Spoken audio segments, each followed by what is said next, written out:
Hey guys, this is Tim and this is Pro Wrestling Unlimited as we are here on the 29th of November, can't get the month out, 2019, to talk about everything that went down tonight on Friday Night Smackdown. Tonight's Friday Night Smackdown I thought was a pretty good show. Well, maybe not pretty good. I thought it was good. I thought there were some things that, hey, they're building towards the future. They're building towards TLC, that is. We got 3 superstars returning tonight. Excuse me about that. Anyways, we got 3 superstars who returned tonight.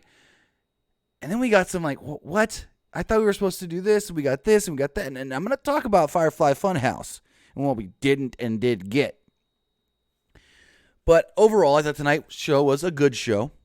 Good wrestling, and just, like I said, great story building towards TLC. And we'll see where it all does go. But let's see who's here with us in the live chat right now. We got NoobTube. We got Jack Dawson, I mean. Sinclair Saturdays. Dalton. Jason Dalton. What's going on, everybody? Looks like YouTube may not have sent out the notification to let you guys know that we're live. Because not many of you in the live chat yet. And I can see the number increasing as far as viewers go, so that's good. We also got Human, yeah. Person says, best SmackDown in 2019 because Sheamus, his hair is back. Yeah, we've got old school Sheamus back. Badass, old school heel Sheamus with the full head of spikes. And I'll talk about that. I like that. I missed just in your face, I'm going to beat your ass, Sheamus. There we go. I think the notification finally went out as I got more people jumping in the live chat and in the views are going up. So that's good. That's good. Just didn't want to start too early and then some of you guys miss it.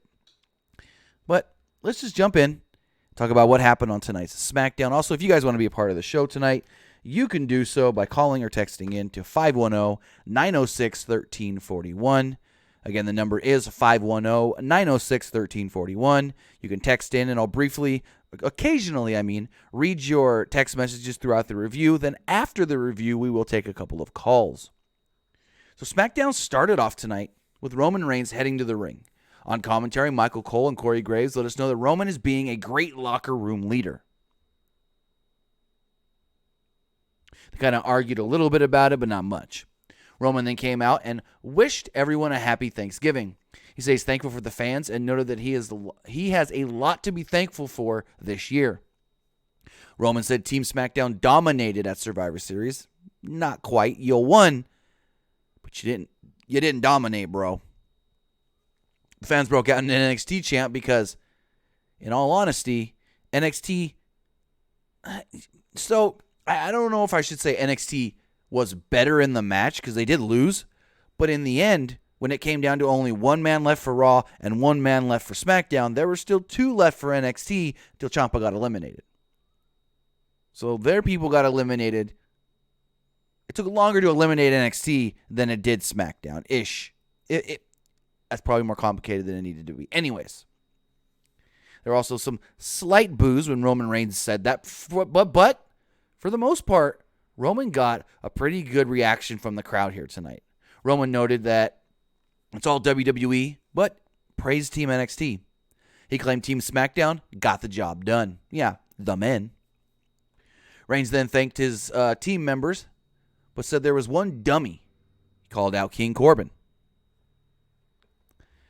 King Corbin claimed that it was his fearless leadership that led Team SmackDown to victory. He said Reigns turned on him and took him out. Otherwise, Corbin would have been the one getting the job done. Reigns pointed out that Corbin didn't get the job done, but he can try tonight. Well, yeah, he didn't get the job done, you buffoon, because you basically eliminated him from the match. Superman punch spear to your own teammate. Yeah, you won, so it doesn't look like that big of a dummy move. But if Team SmackDown didn't win, Roman Reigns would have looked like the biggest idiot coming out of Survivor Series. So, he looked dumb for attacking his own teammate, but in winning, WWE kept him looking okay. Reigns pointed out that Corbin, didn't get the job done, so you can get the job done tonight. Corbin turned down the match and talked about his Thanksgiving instead. Corbin said he's thankful that he doesn't have to put on a fake smile and eat food, and then he buried Alabama. Corbin knows Reigns is looking to fight tonight, but instead he's going to fight somebody else. And he brought out Robert Roode and Dolph Ziggler for Roode to take on Reigns. And these two had a pretty good match, I want to say. Corbin stayed at ringside for the match. Roode had the advantage early, but Reigns fought back. He rocked Roode, with a shoulder tackle, and Roode rolled to the floor. Roode recovered and backed Reigns into the corner. Reigns fought back and rocked Roode with a right hand and sent him to the floor again. Reigns followed it up with a drive-by and had a stare down with Corbin and Ziggler. The heels backed off, but Ziggler caused a distraction, and Roode knocked Reigns off the apron into the announce table. Roode then slammed Reigns on the announce table and continued to dominate. After a commercial break, Reigns fired up and caught Roode with a clothesline. Ziggler caused yet another distraction, and Reigns missed a Superman punch. Roode rolled him up for a near fall. In a cool spot, Roode attempted a glorious DDT, but Reigns rolled through and hit a sit-out powerbomb for a 2. Roode and Reigns then fought on the floor. Ziggler interfered yet again, but Reigns rocked him with a right hand. Roode then took the advantage and pushed Reigns into the ring post. Back in the ring, Roode came off the top, but Reigns nailed him with the Superman punch for a very close near fall. Reigns then attempted a spear, but Roode hit a spinebuster for another close near fall. Finish came when Corbin passed Roode the scepter, and Corbin caused a distraction. Reigns ducked and knocked Corbin off the apron, and then hit a spear on Roode for the victory. Nice little match here, like I stated. I thought it was fun. Of course, no surprise that, Corbin and them tried to cheat. No surprise whatsoever. So, after the match, Ziggler jumped Reigns, but Reigns fought him off. Corbin tried to attack Reigns, but he went shoulder first to the ring post. Roode attacked Reigns with the scepter from behind. Roode then set up a chair in the middle of the ring and placed Reigns' head on the chair. He tried to hit Reigns with the scepter, but Reigns moved. Graves then claimed that there's a hole in the chair from the scepter, and that could have been Roman's face. Reigns then speared Roode through the barricade and smashed Ziggler with the steps. Reigns then turned the announce table over on top of Roode. So, again, I thought this was a fun match. I thought nothing bad here. No botch spots, no nothing. Cool. Michael Cole and Corey Graves spoke next to the overturned to announce table. Cole noted Robert Roode was taken on a stretcher during the commercial break. They then recapped the Universal title match from Survivor Series with The Fiend and Bray Wyatt. And then they said the new face of the Firefly Fun House is next. So Bray hosted a new edition of the Firefly Fun House. But what we got was not a new face at all. So Bray talked about his Universal Championship and said that the Fiend needed one of his own, and then showed a brand new Fiend masked belt. I'm going to pull the belt up if you didn't see it. Let me pull the picture up. I wasn't going to do it, but I think I need to. I think I need to show you guys this damn belt. Yes, Jason Dalton, a new belt we got. And you want to know why a new belt we got? Just so they can sell replicas. That is it. That is the only reason we got this new belt. I got the photo right here. Give me 2 quick seconds to pull that up. Brandon Queet says, the New Day Big E heel? No. Big E ain't turning heel. So, here we go. I've got the belt right here. Once it'll load. Come on, Twitter. All right, so if you guys didn't see the new championship for Bray Wyatt, if you can even call it a championship, this is it. It's basically the mask. I don't know what to say about it. I don't know. I haven't checked if it's up on WWE Shop yet. Because I know when they did the new Intercontinental title, that was up like minutes later. Shop.wwe.com. We do have another shot of the belt here as well. Let me scroll down. We have this shot as well. I'm not seeing...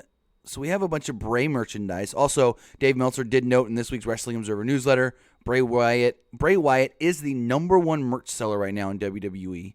And a replica of this new belt is not available yet. I assume it will be shortly. Let me see one more thing. Let me click this page for replica belts. Sort by new arrivals. Sort it. Come on. And yeah, the belt's not live on shop yet, but I assume it would be rather soon.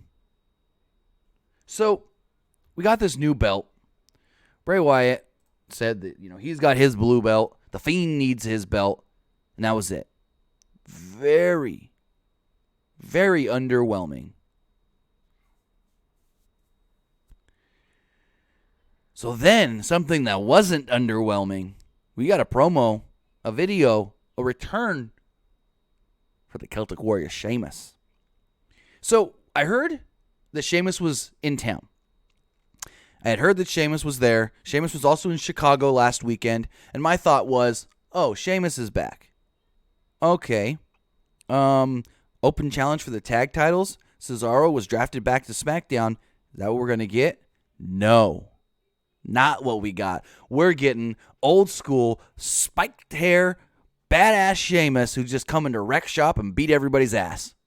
He talked about the SmackDown roster, ran them down, and promised to return to SmackDown and make an impact. I'm happy. Stephen Beach City, no. We're not getting a bar reunion next week because Cesaro is now, I guess, in a tag team with the Intercontinental Champion Nakamura. They're a stable with Sami Zayn. But Sheamus, if they do this right, he could be a badass singles heel. Screw putting him in a tag team. He doesn't need a tag team. So next up, we got Mustafa Ali taking on Drew Gulak. Gulak took over after yanking Ali off the turnbuckle early. He followed it up with a half crab into the center of the ring. Ali fought out and nailed Gulak with a super kick for a near fall. The finish came when Ali hit a 450 splash for the victory. Not much here. Just a way to, get Mustafa Ali over with a victory. And Gulak is just a guy that takes the loss. So in the back, SmackDown Women's Champion Bayley and Sasha Banks were on their way to the ring. Michael Cole let us know that they are coming to address the entire women's roster. Backstage, Daniel Bryan paced back and forth, contemplating taking Bray Wyatt's challenge. I forgot to mention that. In the first Firefly Fun House we got tonight, Bray did say that the Fiend is wanting to play again with Daniel Bryan. So that's a tease for TLC. So they recap the Women's Survivor Series match. NXT Women's Champion Shayna Baszler versus Raw Women's Champion Becky Lynch versus SmackDown Women's Champion Bayley. Bayley and Banks made their way down to the ring. They're out here to get a few things off their chest. Banks noted that she didn't pick up her teammates at Survivor Series. If she did, they would have won.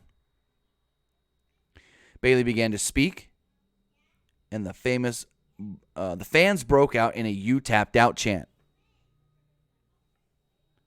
Bayley and Banks refused to accept blame for losing at the pay-per-view. Lacey Evans would then come and interrupt. She noted that she was busy cooking Thanksgiving dinner for her family yesterday. She mocked the heels and pointed out that Bayley tapped out. Banks became upset and got in Evans' face. Evans then hit the woman's right and knocked out Banks. Good little segment here to actually get over Lacey Evans. I still don't know if she's a heel or a babyface, though. I believe she's a heel, but who knows? In the back, Kayla Braxton tried to interview Daniel Bryan about the Firefly Fun House segment earlier, and another Firefly Fun House segment interrupted. So the pig was full and upset that Bryan wouldn't play. Wyatt told him the story of Thanksgiving isn't true. He said it's not about the pilgrims and the natives. He said it's about the muscle men and the, what did he call them? The muscle men and the raptors, I didn't write it down. The muscle men and the something or other. It looked like Egyptian sphinx. Then the muscle man dance played. And he challenged Bryan again as Bryan watched on the monitor. Braxton tried to get an answer, and Bryan remained silent. So next up, Nikki Cross defeated Sonya Deville. So Nikki and Mandy are in the ring. Sonya and Mandy are in the ring. And soon as Nikki walked out on stage, I go, oh, I know what's happening here. She's wearing blue and pink. Alexa's coming soon. And so before the match even started, Rose and Deville mocked Cross for her appearance, which we haven't seen this before. Iconics did it a couple months back, and I think they even did it to her in NXT. Deville rocked Cross with the right hand and dominated with knees. She slowed the pace down with a chin lock. Cross fought back and hit a running bulldog. The finish then came when Cross used an inside cradle for the victory. After the match, the heels jumped Cross and beat her down. A returning Alexa Bliss would then run out to make the save, take out Fire and Desire, and Nikki Cross was too happy to see her former tag team partner. Nikki Cross just kept hugging and jumping for joy. Alexa was just overjoyed as well and was like, okay, Nikki, I see you're excited here. It was funny. So in the back, The Miz approached Daniel Bryan. He pointed out that people like Seth Rollins and Finn Balor have changed after fighting the Fiend. He told Bryan, I know we're not friends. I know I'm not your mentor. But he asked Bryan, is this all worth it? Miz asked Bryan if he knew how important he is to the roster. Miz called Bryan family. But Bryan didn't appear to like that, and then Miz walked off. So then, see Dana Brooke on her phone in the back, and I'm like, oh, she's getting thirsty for Dave Bautista right now. And then she's approached by frickin' of all people, Drake Maverick. Drake basically tried to kiss her. She turned him down and pointed out that he's a married man. Suddenly, you hear a guitar strum.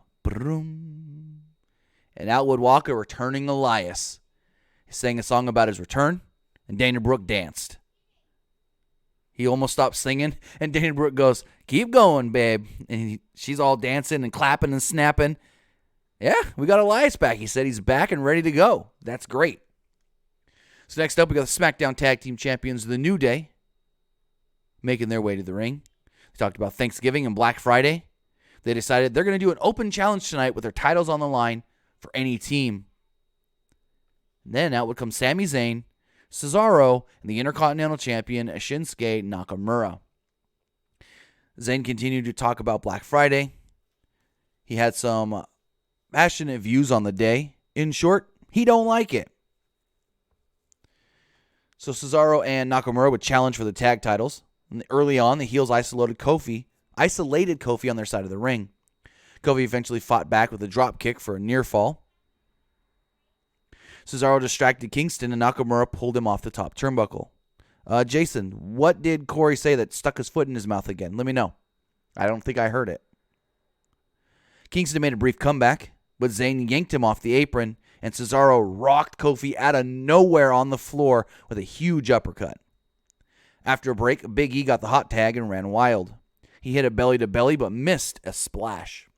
Nakamura then rocked Big E with a knee, but Big E fought back.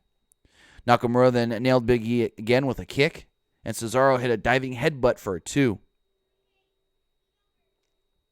The New Day then hit a powerbomb double foot stomp combo on Nakamura for a 2 count. In a pretty cool looking spot, Big E launched Kofi over the top rope to the floor, but Cesaro hit him with an uppercut. Kingston then attempted the Trouble in Paradise, but Cesaro caught him and dropped him on the top rope. Zayn then tried to interfere, but the referee saw him this time and kicked him out of ringside. Said, nope, you're going to the back. So with that, oh my bad, I skipped a whole sentence here. Kingston then hit the Trouble in Paradise on Cesaro for the victory after Sammy got sent away. So next up, Daniel Bryan would come out. So this is the third time in the night we've seen Daniel Bryan. And Daniel would come down and address the Fiend. Bryan knew that stepping into the ring with Wyatt, that can change him. like it's changed Seth and it's changed Finn. Bryan said he didn't change, but not because of Wyatt, but for the people. Or he did change, I mean. He then pointed out that he said the Yes Movement was dead, but the people have brought it back. He asked the fans if he accepts, and they broke out in a huge Yes chant, but then the Firefly Fun House interrupted again. Wyatt would accept the challenge and suddenly remembered he promised a new face. The lights then turned red, and the Fiend Bray Wyatt emerged from under the ring and attacked Daniel Bryan with a mandible claw. Wyatt would then drag Daniel Bryan in the hole in the ring to under the ring, and then in a very weird moment here, very weird, the Fiend starts ripping hair out from his hole. We're supposed to believe that he's literally ripping the hair off of the head of Daniel Bryan. So I guess that new face that he was going to unveil was a change to the look of Daniel Bryan, I guess. And that's how the show went off the air, with the Fiend supposedly ripping the hair off the head of Daniel Bryan. Well, I don't know if Daniel Bryan's going to show up next week and be bald, go back to his American Dragon days. But there's a chance that Daniel Bryan comes on next week bald, or at least with shorter hair. Because I don't know what this is really for and why they did this, but okay.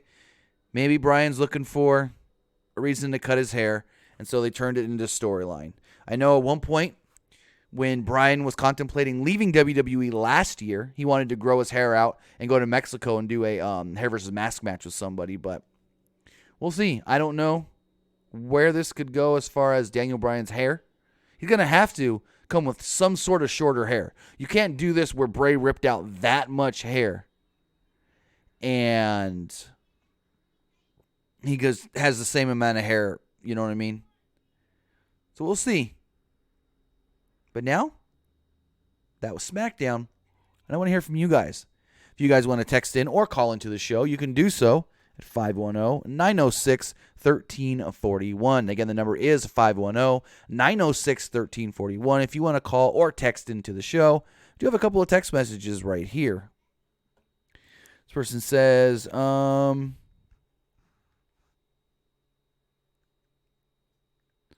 WrestleMania 36 2020, do you think Brock Lesnar loses the WWE title by then?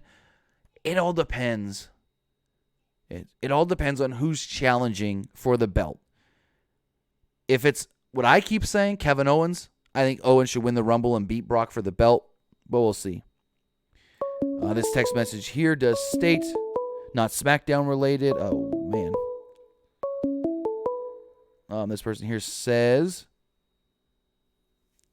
for some reason, it won't load. Not SmackDown related, but I recently had a convo with a family member. We were talking about Morrison returning, maybe do a best of 7 series with Miz. No reason for it. No reason for it. Like, what would be the storyline for it? I don't like it. It's basically the same thing they did with Sheamus and Cesaro. They were told the winner will get a title shot after the best of 7. And then Foley just said, never mind, you're a tag team. You're going for tag title shot. We've seen it. We don't need to see it again. Why rehash old storylines that doesn't really need to be done? I mean, we also saw it with Matt Hardy and MVP back in the day on SmackDown, where they weren't doing a best of 7, but it was MVP was the U.S. champion. They were doing like athletic competition things to see who was a better athlete. And then eventually they were put together to challenge for the tag titles. We've seen it all the time. Your foe becomes your friend and challenges you for the belt. With that, if you do want to call in, you can do so at 510-906-1341. Read the chat before we do wrap things up if no one does want to call in tonight. This person here does say, I don't think it will be a bald Daniel Bryan. I think it will be a beardless Daniel Bryan with short hair. I don't know about beardless. I don't know about that, but let's take this call right here. Caller, you're on the air. What's going on? Hey Tim, so I'm confused. What is Sheamus, a heel or a face? Heel. Because the because in the promo he was mentioning the Fiend and every other heel, I and would then he assume. was mentioning I mean, I would assume he's a heel like he was back in 2010. yeah. I don't know. It just the promo seemed kind of conflicting on what he actually was to me, but it seems like he is a heel, but then I don't know. With the whole WWE, it's kind of weird. They could just make him a babyface out of nowhere. True, but again, I think he's going to come as a heel. Oh, and I got one more thing to say. I What the hell is WWE doing with wasting Sammy as a manager? He's an amazing wrestler and a performer. Why the hell are they wasting his talent? So I know Sammy had been dealing with a slight injury. I don't know if he's been Yeah. cleared yet, but that's why. He had been dealing with some sort of an injury recently over the last couple of months. Oh man, I really hope he heals up because he's amazing. I love his wrestling since the NXT days. Right. He also said in an interview recently that he's having fun just being Nakamura's manager. He said that he's having fun. So we'll see. We'll see if he comes back anytime soon. Maybe he can jump into the Royal Rumble in January. All right, but it's great talking to you. All right. Thanks for the call and have a great night. Mm. All right. Excuse me.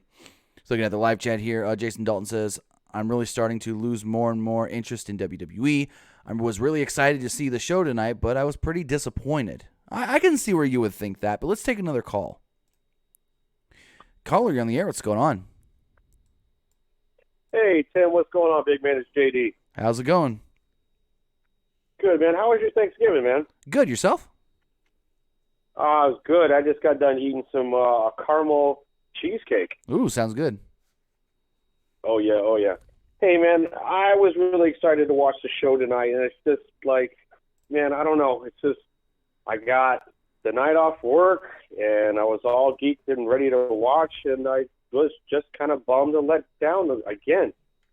I don't know what's going on with WWE. I don't know, man. I'm just starting to lose more and more interest. I don't know. I'm losing faith, Tim. I need the faith to come back. I mean, I get where I get where you're coming from. There were some good things on the show, like the return of Elias, the return of Alexa, the return of Sheamus, but there was a lot of confusing things as well. Yeah. So, Sheamus looked awesome. I like the old school Sheamus. Oh yeah, for sure. Kick ass, take names, and it was just I like the 5 Foot of Fury, Alexa Bliss. I've always liked her. She's always a great in ring performer. Has great promos. It was just I don't know. I was excited to see the Fiend, and we had supposedly this new character or something along that line, and they build it up to another cliffhanger. So, what he said was at the end, he said when he interrupted Bryan the last time, he said, "I forgot the new face," and then he attacked Bryan and ripped either his hair or his beard out. So maybe that's the thing, that it's not a new complete face in the Fun House, but he's giving somebody else a new face. Is the only thing. If I'm trying to justify what they did, that's what I would think. He's giving somebody else a new face. And I get that, and it was just you hear it throughout the entire week. Alexa Bliss, this person. It could be a new character in the flight. There could be a new puppet. Right. It's just something. It was a whole week build up to another cliffhanger. We got to wait another week. Here's the thing. WWE only said he's going to reveal a new face. All that stuff that you were mentioning, is it going to be Alexa Bliss in there? Liv Morgan? Is it a new puppet? That was all speculation from, us podcasters, reporters, different people on Twitter. But WWE never, I'm not trying to defend them, but WWE never went out there and was like, it could be this or it could be that. They left it as a vague blanket statement. So that way when they screwed you tonight for what you didn't really want, You can't go back and say, well, they said it was going to be this when it was just this. So, I don't know. We'll see if hopefully there's an explanation next go week. Ahead. I guess, all of us, anticipating something else and building towards something else. I guess we all got a little ahead of ourselves. And you know how us WWE fans and how us wrestling fans can take one little storyline and, turn it into, God Lord. Exactly. So much hype and so much anticipation that we're waiting to see this. We're sitting on the edge of our seats.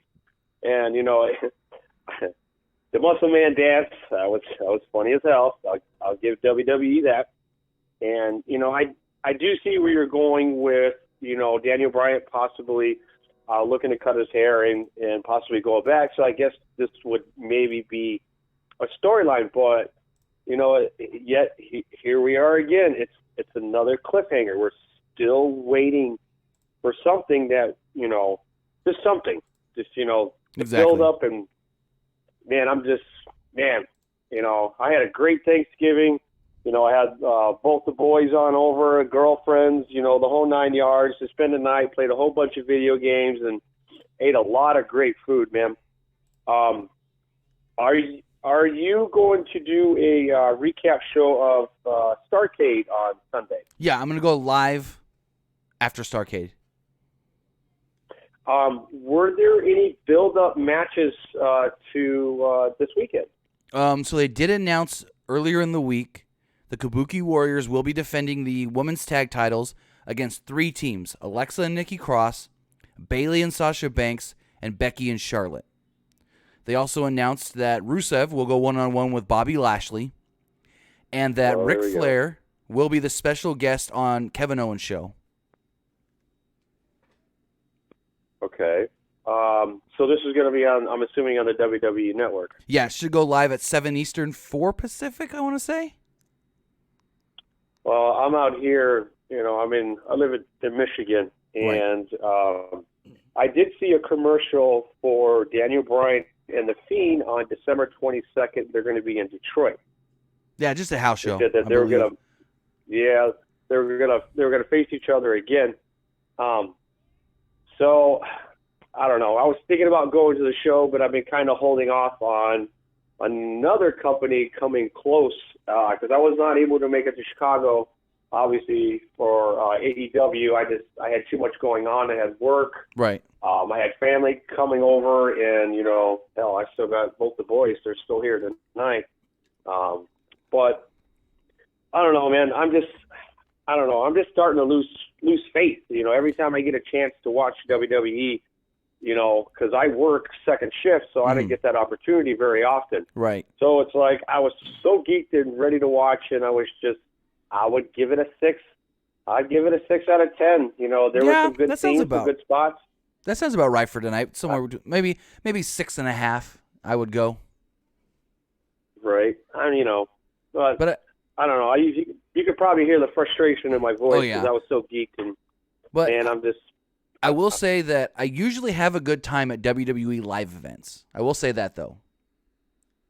I do, too. And I've been to, last year I went to 2 shows. The year before that I took both the boys. And, my boys are 17 and 21 now. So, they're young men now. Right. But it's just like, I always have a great time there. It's always cool. But I was, I don't know, man. I'm just hoping, I don't know, for something a little bit more, something a little bit better, as of lately. With the new company coming in, all these new wrestling, or not new wrestling promotions, MLW kicking butt, man, I've been really getting more into MLW than, some of the WWE shows. And don't get me wrong, NXT, I'm keeping that separate because NXT kicks ass and they take names every single time they put on a takeover. Because every weekend when they have a takeover, they're the best show of the whole weekend. I know Takeover actually this past weekend in Chicago, there are actually more people at Takeover than there were at Monday Night Raw. Oh shit, I bet. Yeah. With War Games and everything, dude, I would love to see 2 War Game matches. And we both talked about it. The women's the women's match was pretty much the match of the entire week, and the War Games 100%. women's match was pretty much, man, I was, and I'm about to show the boys that one because we've been playing video games all day. Nice. I need to give my hands and thumbs a break. So, Tim, you know what? Maybe if I get an opportunity, I'll be able to chit-chat with you on Sunday. I hope you and your family have a wonderful Thanksgiving weekend. You too. And JD is out, big dog. All right. Thanks for the call and have a great night. Thank you.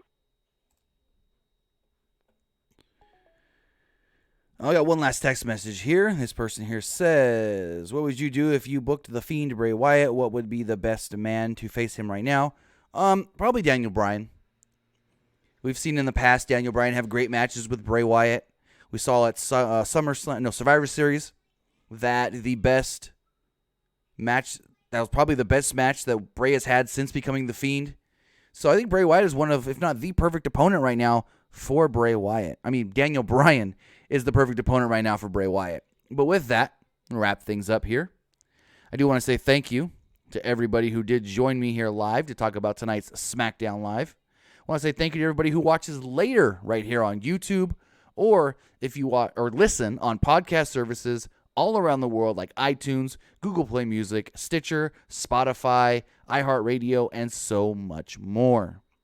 Again, like I said, we will be doing a quick little post-show recap deal for Starrcade this weekend. I think it's only going to be the 2 advertised matches and the Kevin Owens Show segment. I don't think it's going to go any longer than about an hour on the WWE Network. So we will be live Sunday night following that, possibly around, the same time we usually go live, around 8 p.m. Pacific. So with that, I'll see you after Starrcade, guys. Have a great weekend.